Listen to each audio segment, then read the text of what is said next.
So today I'm going to reflect on day 2 of TeachFest 2013 in San Francisco. So the second day, just like all the other days, started out with breakfast at this tent near the pool, a large tent where we could get our breakfast and mingle with other teachers. So after breakfast we gathered in the main conference room where all 200 teachers were gathered. So I really felt a sense of authenticity coming from the Learn Zillion team, not only Eric and Alex, the co-founders of Learn Zillion, but the whole team. They gave us these name badges. Here's mine right here with my name on it. And on the back, you'll see it has their core purposes. And I'm just going to read those. It says, we have a purpose, we champion teachers, we don't let our users down, we make products that are easy to use, we help each other get better, we laugh at ourselves regularly, we value families, and we persevere. I thought it would be really awesome to do this at our school, have on our badges that we wear, as our values as a school. This is kind of what I reflected on as we had chances to discuss this. I feel like this sense of community is one thing that's really important, but a lot of our schools lack. It's just something that we can all rally behind and say what we really value as a school. I mean, a lot of our schools are really broad and say, oh, we value education and, we value every learner.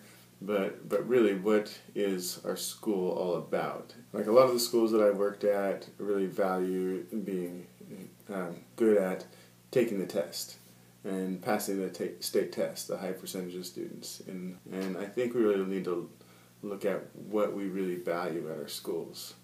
And if we had something like this, with a name badge, it could really help us to focus in on the things that we really care about and really want to build a sense of community around our school with. So I really like this this name tag that we got. After some great conversations, we watched the short film Caines Arcade, in which filmmaker Nirvan meets a boy named Caine, and when he goes to pick out an auto part, he stumbles upon this elaborate cardboard arcade that this little, I think 9-year-old boy had created. And it's a really great, touching story about creativity and passion-based learning, and it really inspired a lot of people. So the video went viral, and then Caines Arcade 2, the part 2, came out to show what they had done with the success of the first film in order to promote creativity and play, and it was really inspiring. There was many of us teachers were teary-eyed when the video kind of came to an end, and then it was announced that we had a special guest, and that was when they announced that Caine and Nirvan had come to visit and talk to us. So the whole place erupted. It was really amazing. They got a standing ovation, and it was really exciting to actually get to see Caine and Nirvan and hear from them. It's probably one of the high points of the whole conference was that moment right there. It was amazing. During the mid-morning time, we got to meet with our content area coaches and teams, and mine being language arts. We looked over texts and had book talks with a small team and talked about the passages that we were going to be teaching over the summer. And then we went to breakout sessions, and I'll talk a little bit more about some of the breakout sessions on the next video. So that evening, many Dream Teamers took the opportunity to explore San Francisco, especially those who had never been there before. Some of us who had been to San Francisco before or were baseball fans went to watch the San Francisco Giants play the LA Dodgers. And so I went there, took a crowded Caltrain down, or actually up into the city, and it was pretty amazing. It was really, really crowded because there had been an accident prior that day. But we got up to the AT&T Park and met up with a bunch of the other teachers that had been there, and it was a beautiful night in San Francisco. So that was the first time I had been to a baseball game in San Francisco since I was in the 6th grade.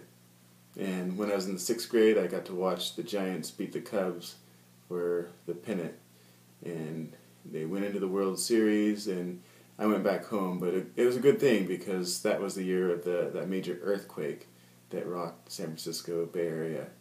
And so that was the last time I'd seen a baseball game in San Francisco. So the hometown team won the game off Buster Posey's bottom of the 9th home run. It was a tie game until he hit that home run, so it was a pretty exciting way to end the game. After I got back, I talked to Eric about his experience at the game since we didn't get to sit together. And Eric Nentrip, he told me that he bought a Metallica Giants hat from a kid for $20, and he found out later that that was a collector's item, and it was selling for over $100 on eBay, and so he really lucked out there.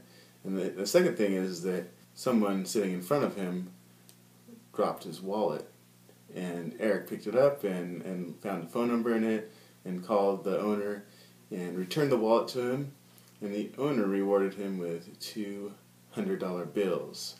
And so it really was an exciting and lucky day for Eric.